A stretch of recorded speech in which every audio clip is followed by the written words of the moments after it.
Menimbang bahwa dengan tidak ditariknya Menteri Keuangan sebagai pihak, maka permohonan ini mengandung cacat formil karena kurang pihak. Dengan demikian, maka sudah sepatutnya permohonan pemohon dinyatakan tidak dapat diterima. Tidak menunda-nunda persidangan. Siapa yang menunda-nunda persidangan? Tentu teman-teman bisa lihat ya. Sudah ditunggu tadi berkali-kali pintu dibuka, dilihat lagi, diintip lagi, nggak hadir. Diintip lagi nggak hadir, kemudian tadi ditanyakan hadir tidak, ternyata tidak ada surat. Artinya sebagai intelektual publik, sebagai ilmuwan, pekerjaan saya sudah selesai. Saya menyatakan bahwa saya hijrah. Kenapa? Karena sudah diwakili oleh 2 buku saya tersebut. Di mana tidak adanya kejelasan terkait Prabit, maka niscaya ini telah melanggar prinsip hukum itu sendiri.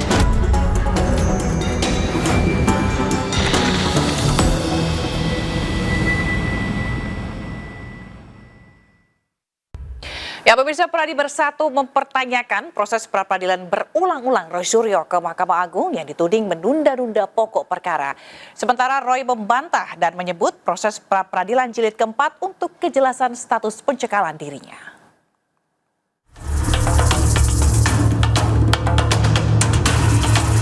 Pra-peradilan berjilid-jilid yang diajukan Roy Suryo dalam kasus ijazah Joko Widodo membuat gerah sejumlah pihak.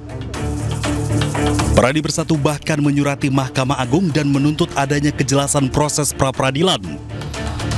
Menurut Pradi Bersatu, pra-peradilan berulang yang diajukan pelaku kriminal dapat melanggar prinsip dan kepastian hukum. Kita sendiri tidak mampu menjawabnya sehingga hari ini kami mendesak Mahkamah Agung untuk segera mengeluarkan surat edaran atau peraturan Mahkamah Agung atau di tingkat bawahnya langsung melaksanakan penetapan.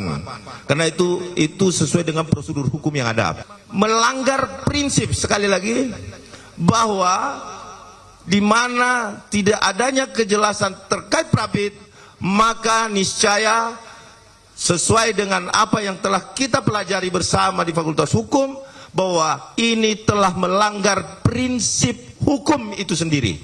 Ya, apa prinsip hukum? Adalah kepastian hukum itu sendiri. Sementara itu, Roy Suryo, penyandang status tersangka fitnah ijazah Jokowi, menolak disebut menunda-nunda pokok perkara persidangan. Roy mengklaim pra-peradilan keempat yang ia ajukan untuk mempertanyakan status pencekalan dirinya. Namun Hakim Tunggal PN Jakarta Selatan menunda sidang yang awalnya digelar pada 7 Agustus lalu menjadi 14 Agustus mendatang. Tidak menunda-nunda persidangan. Siapa yang menunda-nunda persidangan? Tentu teman-teman bisa lihat ya. Sudah ditunggu tadi berkali-kali pintu dibuka, dilihat lagi, diintip lagi, nggak hadir. Diintip lagi nggak hadir, kemudian tadi ditanyakan hadir tidak, ternyata tidak ada surat. Roy Suryo sudah 4 kali mengajukan sidang pra-peradilan mulai dari gugatan penangkapan paksa, penetapan tersangka, permintaan ganti rugi, hingga pencekalan. Dari 4 gugatan Roy, 1 yang dikabulkan yakni tindakan penangkapan paksa oleh Polda Metro Jaya. Tim Liputan iNews melaporkan. Sebelumnya tersangka dugaan fitnah ijazah Jokowi, Roy Suryo, kembali mengajukan gugatan pra-peradilan untuk kali keempat. Dan kali ini, Roy Suryo menggugat Polda Metro Jaya terkait status pencekalannya.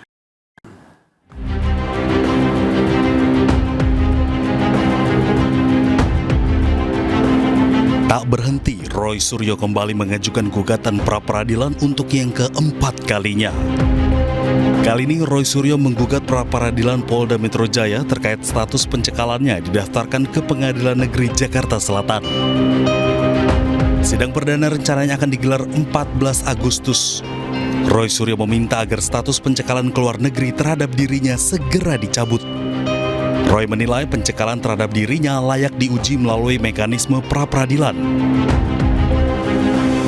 Kami memohonkan supaya permohonan kami terkait dengan pencekalan dicabut. Karena sampai hari ini Polda Metro Jaya belum memberikan klarifikasi apapun terkait dengan status pencekalan. Dan berdasarkan pasal 158 KUHP yang baru, di pasal 158 itu ada 9 item yang bisa diajukan permohonan pra-peradilan. Salah satu itemnya adalah terkait dengan pencekalan. Sebelumnya, Roy Suryo sudah 3 kali mengajukan gugatan pra-peradilan. pra-peradilan pertama, hakim mengabulkan sebagian gugatan Roy Suryo, menyatakan penggeledahan, penangkapan, dan penahanannya tidak sah. Namun dalam pra-peradilan kedua, Roy Suryo harus menerima kekalahan. Roy Suryo dinilai sengaja memecah satu persatu dan menyalahgunakan pra-peradilan dengan tujuan menunda pokok perkara. Dan di pra-peradilan ketiga, Hakim Pengadilan Negeri Jakarta Selatan Roy Suryo lagi-lagi harus menelan pil pahit lantaran gugatannya ditolak karena dinilai cacat formil. Karena ganti rugi bukan menjadi ranah pra-peradilan. Terlebih dalam gugatannya, Roy Suryo tidak menyertakan Menteri Keuangan sebagai pihak yang berperkara. Pasalnya, Menteri Keuangan yang diberikan kewenangan oleh negara untuk pembayaran ganti rugi. Dari Jakarta, Tim Liputan Ayjus melaporkan. Sementara itu dalam dialog program Rakyat Bersuara, pakar hukum pidana Didit Wijayanto menyatakan bahwa pra-peradilan merupakan langkah bagi tersangka untuk mencari keadilan. Jadi kalau pra-peradilan terus sampai ada 5, 6, itu pokok perkara nggak akan mulai? Sebenarnya sudah disampaikan kan bahwa Nggak bisa berbarengan? Ini adalah upaya untuk mengulur-ngulur tidak masuk pokok perkara. Itu disampaikan. Saya tanya, kalau pra-peradilan terus, ini saya kan nggak ngerti KUHAP nih yang baru, tidak akan bisa dilakukan sidang pokok perkara? Nggak begitu, kan sudah keluar nomornya. Oke. Kan sudah keluar nomornya. Nomor apa nih yang? Nomor perkara yang sudah keluar di pengadilan. Pengadilan yang Jakarta Timur? Timur, dua-duanya. Oke, jadi walaupun pra-peradilan jalan, pasti sidangnya nanti juga akan jalan bisa Pasti. Paralel? Pasti. Nggak, berarti nggak usah Ini dikhawatirkan kok. baca KUHAP nggak? Ini ada ahli Gini Prapit, Pak. Gini loh. Biar Memang jamin kan lah. ada kata-kata ketika itu masuk maka ditunda kan gitu. Oke, saya tanya sebentar, boleh? Silakan. Jadi kalau pra-peradilan terus 5, 6, 7, 8, 9, 10, sidang pokok perkaranya nggak bisa jalan? Oke, jadi ini bukan kata saya, bukan penafsiran, kata undang-undang. KUHAP yang baru nih? KUHAP yang baru. Apakah ketika pra-peradilan jalan terus, maka sidang pokok perkaranya nggak akan mungkin bisa Tidak jalan? bisa. Nggak bisa? Itu sudah diatur di pasal. Kalau gitu bisa diulur-ulur terus dong, mau Bukan sampai masalah diulur-ulur. pra-peradilan ke 100, sidangnya nggak akan pernah jalan. Saya harus jelaskan. Satu, ya. Kenapa orang mengajukan prapit dari zaman dulu? Satu, karena penahanan yang tidak sah. Penzoliman. Yang kedua, karena pasalnya nggak karu-karuan. Itu dua yang menjadi ini edukasi. Dan dulu itu namanya penyeludupan hukum. Karena apa? Buru-buru dilempar ke pengadilan, dibaca dakwaan, gugur. Jadi orang tuh nggak punya kesempatan untuk meminta keadilan di prapit. Itu dimintakan. Kita bicara soal Radbruch ya. Dia mengedepankan keadilan, bukan kepastian hukum. Buat apa kepastian hukum? Kalau tidak ada keadilan. Bang Wisnu, untuk membahasnya lebih dalam sudah bergabung bersama kami di studio yaitu Adi Darmawan, Sekjen Paradi Bersatu, serta Refli Harun, pengacara Roy Suryo. Selamat malam, Bang. Selamat malam. Oke. Assalamualaikum. Waalaikumsalam warahmatullahi. Terima kasih sudah bergabung di Prime Show. Kita ke Bang Adi. Bang Adi, jadi Anda sebenarnya mendesak MA untuk segera menerbitkan aturan terkait batasan pengajuan pra-peradilan. Apa dasarnya, Bang? Dasarnya adalah abuse of process. Oke. Bahwa satu proses yang dilakukan ini adalah prosedural yang sebenarnya tidak boleh melampaui substansi perkara. Itu yang pertama. Yang kedua adalah terjadi victimization litigation namanya. Ya, artinya menghambat. Ini ada kekeliruan sebenarnya di dalam praktek. Bahwa kita kemudian meminta supaya ini bisa dikeluarkan perma peraturan Mahkamah Agung atau surat edaran Mahkamah Agung dikarenakan gini, karena adanya cicilan ini tadi harusnya tidak bisa dilakukan secara parsial. Kan di dalam putusan Prapit kemarin kita sendiri semua masyarakat Indonesia melihat, membaca, menelaah, mendengarkan putusan itu jelas dikatakan ada upaya menunda-nunda persidangan dan menyalahgunakan Prapit. Nah, inilah yang kami minta agar Mahkamah Agung menjadi perhatian khusus. Mungkin ini masalah Bang Roy tidak terlalu, saya rasa berdampak apa-apa terhadap Prapitnya, karena beliau tidak ditahan. Yang menjadi persoalan kemudian adalah di negara kita, kemudian ini digunakan oleh extraordinary crime, terus masalah-masalah dilakukannya penahanan, kemudian Prapit berkali-kali yang tidak diatur. Ini kan bahaya.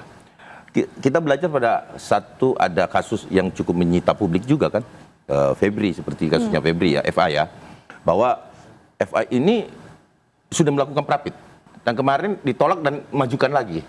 Nah, ini adalah satu simbol yang mungkin warning buat teman-teman di Mahkamah Agung, karena kita adalah sahabat pengadilan ya. Artinya tentunya ini warning buat kita semua, PR kita semua, baik itu advokat maupun hakim, ya kan? Ini tidak boleh. Benar. Harus ada yang mengatur, karena setiap undang-undang, Mbak, setiap undang-undang itu ketika diundangkan pasti ada peraturan pelaksanaannya, yang dinamakan peraturan pemerintah. Sama dengan KUHP. Kalau KUHP itu ada kekosongan hukum di situ, tentunya harus ada aturan pelaksanaannya. Nah, ini kan kekosongan hukum. Dalam praktiknya bisa digunakan oleh orang-orang yang memang melihat ini adalah suatu celah, bukan hal yang salah, tidak. Tetapi pemanfaatan celah ini ketika kemudian berhadapan dengan substansi perkara, maka substansinya hilang, terus proseduralnya jalan. Ini celah begitu ya. Baik, sehingga itu yang harus kita cegah. Baik, kalau dia harus dicegah, tapi timnya Roy dianggap sebagai melakukan abuse of process. Gimana Bang Raffi tanggapannya? Ini panjang ini tanggapannya. Jadi begini ya. Kalau kita mau bicara tentang pra-peradilan, kita bicara dua dimensi. Dimensi pertama adalah dimensi yang diatur oleh undang-undang. Dimensi kedua adalah dimensi kasus Roy Suryo secara konkret. Kalau kita bicara undang-undang, undang-undang itu memberikan ya hak kepada pencari keadilan, kepada tersangka untuk mengajukan pra-peradilan. Dan undang-undang menentukan dalam pasal 163-nya dikatakan bahwa ayat 1 ya, dikatakan bahwa kalau pra-peradilan itu berjalan, maka dakwaan dalam pokok perkara itu akan ditunda. Dan itu kemudian terjadi. Beda sama dulu. Kalau dulu cepet-cepetan antara pra-peradilan dan pokok perkara. Nah, pertanyaannya adalah, ya, kenapa kemudian dalam konteks Roy Suryo pra-peradilan itu dilakukan berkali-kali? Gini, ada soal yang sifatnya teknikal, ada yang sifatnya substansi. Teknikal itu begini. Pra-peradilan itu secara teoritis hanya berjalan sebanyak 4 hari saja. Hari pertama kita membacakan permohonan. Hari kedua kita mendengar kemudian jawaban dari termohon dan pihak turut termohon. Kemudian pada hari yang sama dikasih waktu 2 atau 3 jam kita membuat replik kalau kita mau menggunakannya. Lalu pihak lawan kita, termohon atau turut termohon, membuat duplik pada hari yang sama. Pada hari ketiga, pemeriksaan saksi dan ahli dari pihak pemohon. Hari keempat, pemeriksaan saksi dan ahli dari pihak termohon. Hari kelima, itu kita bikin kesimpulan yang cuma diserahkan saja, tidak dibahas lagi dalam persidangan. Nah, bisa dibayangkan kalau seandainya kita mengajukan begitu banyak materi dalam time frame yang sangat singkat tersebut. Kelemahan kita adalah, ya, ini psikologi seorang hakim, ya, karena saya juga pernah jadi asisten hakim di Mahkamah Konstitusi. Yang paling gampang itu menolak. Kalau menolak itu tidak ada perubahan hukum apapun. Tapi kalau mengabulkan itu perubahan hukumnya luar biasa, bisa membebaskan tersangka dan lain sebagainya. Jadi maksudnya penolakan hakim untuk lebih meringankan. Iya, sehingga kalau seandainya kita seperti kemarin, semua materi kita campurkan jadi satu, sementara pemeriksaan saksi dan ahli cuma dikasih waktu 30 menit, maka yang namanya keadilan substantif akan susah kita dapatkan. Itu satu. Secara substansi, secara teknikal ya, materinya itu kadang-kadang memang berbeda-beda. Sebagai contoh misalnya, materi tentang minta ganti kerugian itu tidak bisa disamakan dengan materi awal. Kan kalau seandainya yang namanya penggeledahan, penangkapan dan penahanan itu melanggar hukum, tapi tidak kalau sah. misalnya semua sudah diuji di Sebentar dulu, berarti tidak sah, ya kan? Maka kemudian kita hanya bisa minta ganti rugi setelah putusan itu. Itu saja berarti pra-peradilan berbeda.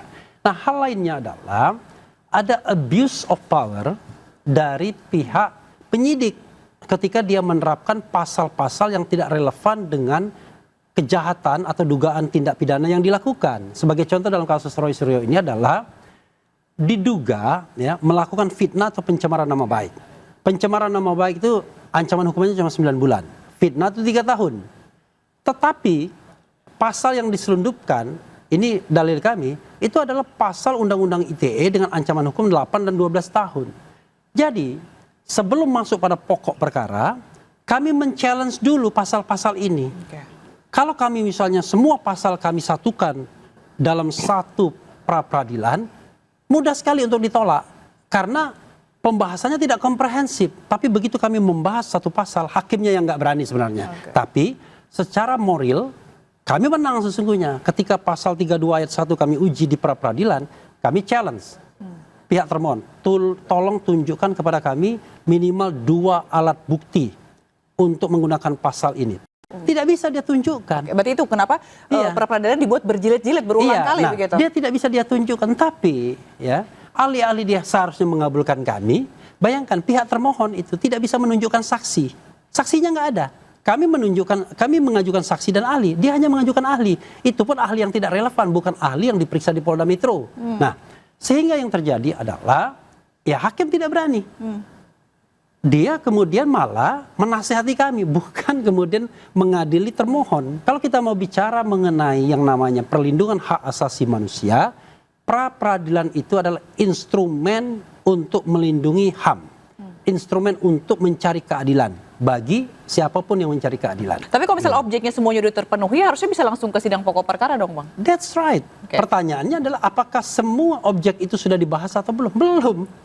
Kan ada pasal 35 tapi kan yang ada belum batasannya, dibahas. Bang. Jadi nggak bisa berkali-kali, ada batasannya juga. Nah, begini ya, Berwati. Yang namanya pra-peradilan itu bukan barang yang mudah. Kan saya sudah menggambarkan. Speedy trial, cepat sekali. Kita harus menyiapkan 3 dokumen. Permohonan, replik, sama kesimpulan. Tidak setiap lawyer mau melakukan itu. Kita juga memberikan pembelajaran kepada publik bahwa ini melalui KUHP, Undang-Undang Nomor 20 2025, ada instrumen baru yang berbeda dengan KUHP sebelumnya. Ini juga hal yang dilakukan oleh Bang Ade juga begitu ya? Ya, jadi gini, kalau kita berbicara pra-peradilan, itu kan hak prosedural sebenarnya. Hak prosedural, tetapi yang substansi sebenarnya sama. Ketika diajukan terus-menerus, cuman beda dicicil ya, parsial seperti yang saya katakan tadi. Kalau ini dilakukan secara parsial, itu yang menjadi menghambat peradilan tadi. Fixative litigation, artinya mengganggu proses peradilan itu. Tapi perlu diingat bahwa hak prosedural ini tidak diganggu kok. Bila mana memang diterbitkan misalkanlah katakanlah surat edaran, kemudian peraturan Mahkamah Agung dengan batasan-batasan tertentu. Nah, tentunya inilah yang kami minta kepada Mahkamah Agung ya, bahwa ini harus ada aturan yang mengatur pelaksanaannya dia. Karena penahanan itu ada jangka waktu. Makanya saya katakan tadi. Nah, kalau bercermin pada kasusnya Mas Roy, mungkin kita fine-fine saja. Tetapi apakah kita juga menutup batas kepada teman-teman yang lain, advokat yang lain ketika ingin membantu yang dilakukan penahanan? Inilah yang kita tidak mau ada akibat daripada satu sistem pelaksanaan hukum acara. Nah, seperti itu Mbak. Jadi kita yang lebih tidak mengganggu haknya kok. Hak proseduralnya tetap berarti jalan. yang dikhawatirkan ini lebih terhadap penundaan waktu begitu. Tapi jangan dijawab dulu Pak Ade, karena kita harus jeda terlebih dahulu. Pemirsa jangan kemana-mana, tetap bersama kami. Sidang pra-peradilan yang diajukan oleh Tifauzia Tiasuma atau Dr. Tifa digelar hari ini di ruang sidang utama Pengadilan Negeri Jakarta Selatan. Agenda sidang hari ini adalah pemanggilan kedua pihak. Dr. Tifa menyebut pra-peradilan untuk menguji sah atau tidaknya penghentian penuntutan terhadap dirinya dalam kasus ijazah Presiden ke-7 Joko Widodo. Juga ingin luruskan bahwa masyarakat Indonesia itu supaya tahu ya bahwa saya memperjuangkan keadilan termasuk utamanya kebenaran terkait dengan polemik ijazah ini sudah dari sejak tahun 2022. Bukan baru kemarin, sudah 4 tahun. Dan hasil dari penelitian saya sudah saya bukukan, sudah saya publikasikan, sudah saya seminar-seminarkan. Jadi pekerjaan saya sebagai peneliti di sini sudah selesai. Lalu untuk itu maka saya harus mendharma baktikan ilmu saya ini untuk urusan-urusan yang jauh lebih penting untuk saat ini, urgent ya, tetapi persidangan ini tetap saya hadapi. Sebagaimana diketahui pertanggal 23 Juli 2026 lalu, Dr. Tifa tidak lagi menjadi terdakwa karena perkaranya sudah dinyatakan batal demi hukum oleh Hakim PN Jakarta Timur melalui putusan Sela. Bahkan berkasnya pun sudah dikembalikan ke kejaksaan. Namun demikian, 3 hari kemudian kejaksaan membuat dakwaan baru. Sidang pembacaan dakwaan baru rencananya akan digelar besok. Dari Jakarta, tim liputan iNews melaporkan. Ya, pemirsa, Anda kembali bersama kami. Bang Ade, tadi pertanyaannya bahwa kalau misalnya kita lihat ini juga barusan informasi Tifa, Dr. Tifa mengikuti jejak Roy Suryo untuk melakukan pra-peradilan begitu ya. Kalau tadi Bang Ade bilang yang dikhawatirkan lebih ke waktu, dan ini kan sebenarnya tidak mengganggu pokok perkara. Tapi kenapa tetap harus mendesak MA untuk membatasi itu? Ya, karena begini, kita lihat contoh sudah diikuti, ya. Nah, kekhawatiran kita adalah kemudian tidak diaturnya hal tersebut menjadi role model bagi pelanggar hukum yang lain untuk melakukan hal yang sama dalam mengatasi bagaimana mengeluarkan dirinya di dalam tahanan. Kalau itu dilakukan penahanan ya. Nah, inilah yang saya anggap bahwa setiap hak prosedural yang dilakukan tentu harus dibatasi karena dia tidak masuk pada substansi. Itu yang pertama. Terus kemudian kita jangan lupakan bahwa harus ada kepastian hukum. Tidak boleh setiap hak prosedural itu harus tunduk kepada asas yang namanya kepastian hukum. Ya, peradilan yang baik, terus kepatutan dan finalisasi putusan itu tadi. Oke, tapi ada optimis MA bakal kabulin ini? Kami anggap bahwa tidak ada jalan lain bagi teman-teman di Mahkamah Agung untuk melakukan itu. Kenapa? Agar supaya bisa diatur. Karena saya berikan contoh ya, kayak tadi malam juga saya berikan contoh ya, ini hanya contoh saja bahwa di dalam sesuatu yang tidak diatur di dalam KUHAP itu sendiri, itu ada beberapa kok yang memang pasal-pasal yang dikeluarkan melalui SEMA tadi ya.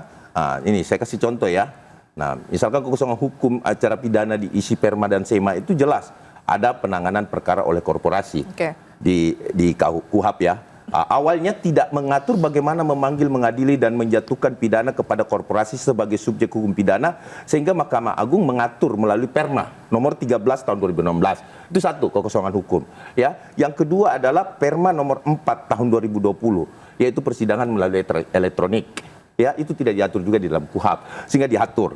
Nah, kemudian ada Perma nomor 1 tahun 1956 terkait prajudicial jesil. Ya, itu juga diatur. Karena begini, seringkali orang melakukan, dia melapor polisi, dia juga menggugat ke pengadilan. Yang mana mau diikuti? Ya, itu diatur itu. Terus kemudian ada penyelesaian perkara lalu lintas melalui Perma 12 tahun 2016 yang mengatasi hambatan birokrasi beracara di KUHAP. Nah, ini semua adalah contoh Perma, dan masih banyak yang lain, banyak sekali kalau saya bacakan, wah, banyak sekali Perma itu lahir. Nah, makanya kami menyampaikan kepada Mahkamah Agung sebagai, ya, sekali lagi teman-teman Mahkamah Agung adalah sebagai benteng terakhir untuk penegakan hukum. Kita tidak menghilangkan hak daripada hak prosedural teman-teman, tetapi kita jangan juga mengabaikan batasan-batasan ini tadi. Karena kalau tidak dibatasi, untuk apa? Kita harus membongkar lagi dong. Masa penahanan, kemudian masa persidangan, itu harus dibongkar semua jadinya. Kalau ini tidak ada batasan. Bayangkan ya, bayangkan. Di dalam pasal 156 itu luar biasa panjangnya itu. Ada 13 item, 14 item yang bisa diperapitkan. Nah, kalau itu dilakukan terus dipisah-pisah, ibarat mencicil panci di tukang kredit, ini kan etikanya tidak ada. Dan sebenarnya gini Mbak, saya sudah sampaikan sama teman-teman advokat pihak sebelah juga, bahwa idealnya kan begini bro, bahwa kalau kita mau menggugat, kan kalau memang ada pasal artinya dari lex specialis, katakanlah 32, 35, nah disatuin aja, nggak usah 32, 35 pisah, terus KUHAP-nya pisah, 433, 434 terpisah. Harusnya kan aturan aja diperapit. Kemudian prosedural yang mana? Yang upaya paksa, yang katakanlah seperti kemarin sudah cocok tuh, ada penangkapan, penggeledahan, itu dijadiin satu. Kok itu dijadiin satu, yang lain dicicil gitu loh. Maksud saya, itulah yang membuat ketika kita memberikan role model, maka diikuti. Terbukti bahwa Tifa juga mengikuti itu. Sehingga saya rasa tidak ada alasan Mahkamah Agung untuk menerbitkan. Karena ini kan karena masih. Nah, kalau misalnya kita lihat tadi dibilang soal role model tadi begitu ya. Kalau misalnya kita lihat ini juga karena kasus pra-peradilan ini juga menarik perhatian, diikuti juga oleh Tifa gitu. Karena menurut Abang seperti apa? Jadi ujungnya tadi mengatakan tidak ada alasan bagi Mahkamah Agung untuk menerbitkan itu kan. Dia bilang begitu ya. Memang artinya nggak ada alasan bagi Mahkamah Agung untuk menerbitkan peraturan Mahkamah Agung. Untuk tidak menerbitkan. Oh, makanya jangan salah, jangan keliru. Kita didengarkan. Tidak ada alasan untuk tidak menerbitkan memang. Ya. Nah, begini, kita harus bicara mengenai hak hukum dan hal-hal lain ya. kalau kita bicara mengenai hak, apa yang sudah diberikan oleh undang-undang itu tidak boleh dibatasi oleh peraturan di bawah undang-undang. Tetapi apakah ini Anda ingin membatasinya? Bisa. Dengan apa? Ubahlah undang-undang itu. Bikin revisi terbatas. Atau Anda ajukan judicial review ke Mahkamah Konstitusi. Karena MK bisa menafsirkan undang-undang dasar melalui undang-undang dan kemudian mengatakan, tetapi jangan lupa, MK justru itu memberikan standing orang untuk bisa mengajukan kasasi berkali-kali loh. Yang awalnya dibatasi oleh Mahkamah Agung. Kenapa? Karena perspektif MK itu adalah constitutional perspective, perspektif human right perspective gitu. Karena yang dipentingkan bagi MK adalah bagaimana perlindungan konstitusional ini bisa diberikan kepada siapapun justice seeker, pencari keadilan. Tuh. Yang berikutnya adalah sekali fakta, ya, satu fakta itu kemudian tidak bisa kemudian dianggap sebagai sesuatu yang permanen untuk mengubah hukum. Kalau misalnya satu fakta hukum berubah dan lain sebagainya, kita harus uji dulu KUHP ini, ya, yang katanya karya lebih baik dibandingkan KUHP sebelumnya, apakah mampu mencapai tujuannya. Nah, tujuan KUHP yang paling utama adalah to respect human right, ya kan? To protect human right, ya kan? To fulfill human right. Nah, apakah bisa sampai ke sana? Nah, saya khawatir, ya kan, karena Mas Ade ini berada di sisi yang sana, dia lupa kalau dia adalah seorang lawyer, seorang advokat. Bayangkan, kalau kita bicara tentang institusi pra-peradilan, posisi advokat di mana? Posisi advokat itu adalah orang yang memanfaatkan using pra-peradilan. Hakim orang yang peduli amat dengan pra-peradilan. Penyidik malah tidak mau dipra-peradilankan. Jaksa tidak mau. Yang bisa memanfaatkan itu adalah seorang advokat. Saya berharap suatu saat posisinya dibalik, ya kan? Dia kemudian membela seorang klien yang dizalimi, betul-betul dizalimi, dibikin macam-macam tuntutannya, baru dikasih tuntutan ini tambah lagi dan lain sebagainya, yang semua nggak masuk akal. Maka, ya, kalau kita bicara tentang sebuah strategi untuk melakukan pembelaan, Anda kalau masuk langsung pokok perkara, Anda konyol. Kenapa?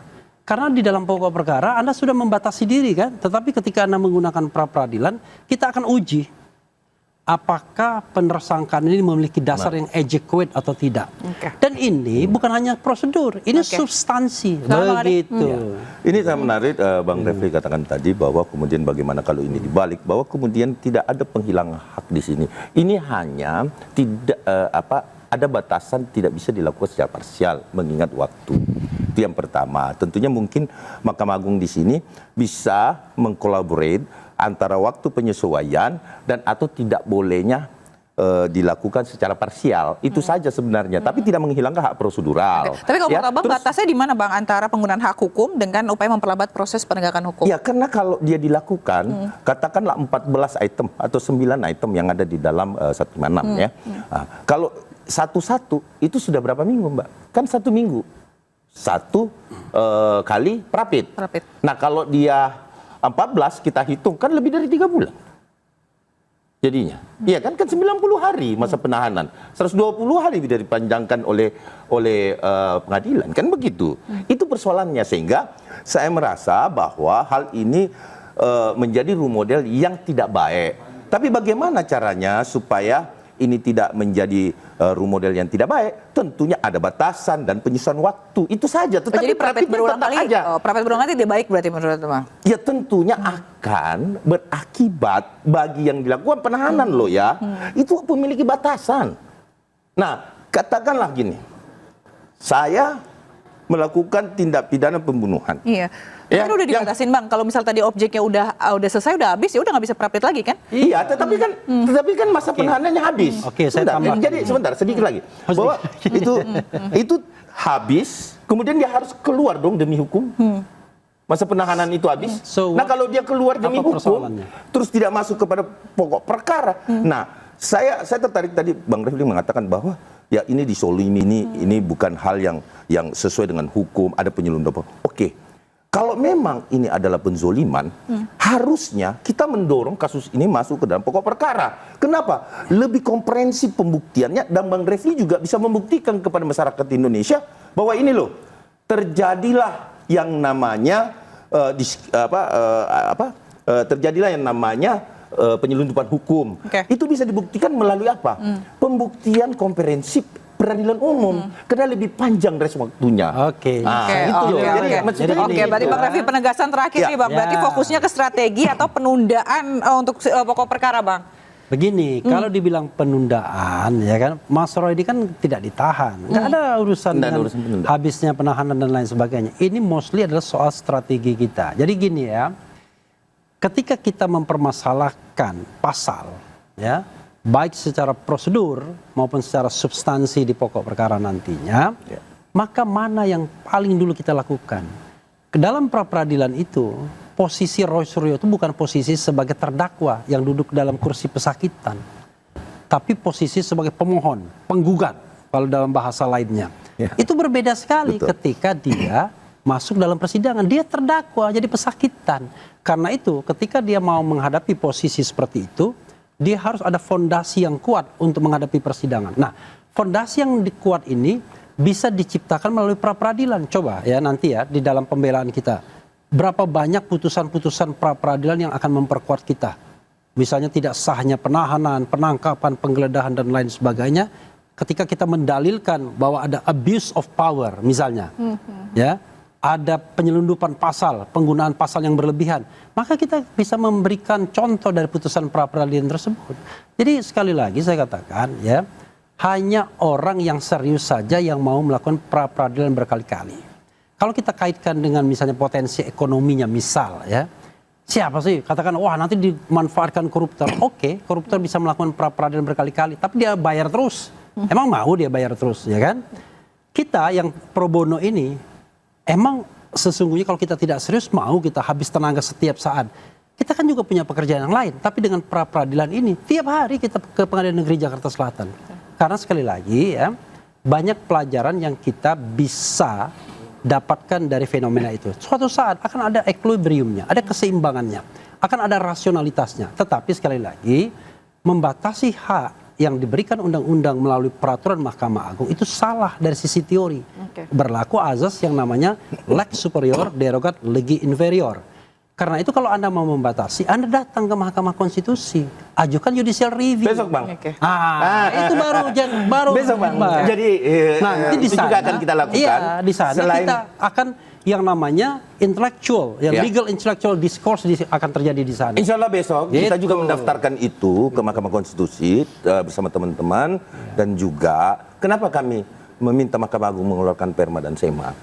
Karena ini hanya aturan pelaksanaan. Jangan. Ya, dalam setiap undang-undang ada aturan pelaksanaan. Iya, tapi tidak boleh itu yang paling penting dilakukan dulu. Kalau misalkan bisa dilakukan dengan peraturan pelaksanaan, kita nggak perlu mengubah kok. Ngapain kita judicial tapi review jangan kok? mendorong Gitu Mahkamah Agung untuk melanggar undang-undang. Oh tidak dong. Kan begitu. Tidak melanggar undang-undang, justru Sesuatu ini yang sudah bagaimana diberikan Mahkamah Agung haknya bisa oleh menjalankan undang-undang peraturan itu tidak secara boleh dikurangi dalam peraturan di bawah praktek undang-undang. peradilan, hukum Itulah acaranya azas Bang lex Refli. superior Jadi derogat seperti itu. legi inferior. Oke, baik, kita intinya tunggu bahwa nanti. kita harus berupaya. Oke, baik, kita akan lihat nanti apakah Itu nanti ada lebih jilid-jilid lagi dibandingkan pra-peradilan ataukah bagaimana dengan peraturan EMA atas desakan Pradi, kita lihat nanti. Terima kasih Adi Darmawan, Sekjen Pradi Bersatu, dan Refli Harun, pengacara Roy Suryo, telah bergabung di The Prime Show malam ini. Selamat malam Bang, terima kasih. Oke. Ya pemirsa, sebuah acara musik populer di Jakarta menuai kecaman gara-gara ada sebuah stand yang membuat tantangan bagi-bagi produk miras dengan syarat hafal surat Al-Quran. Informasi selengkapnya usai jeda, tetaplah di The Prime Show.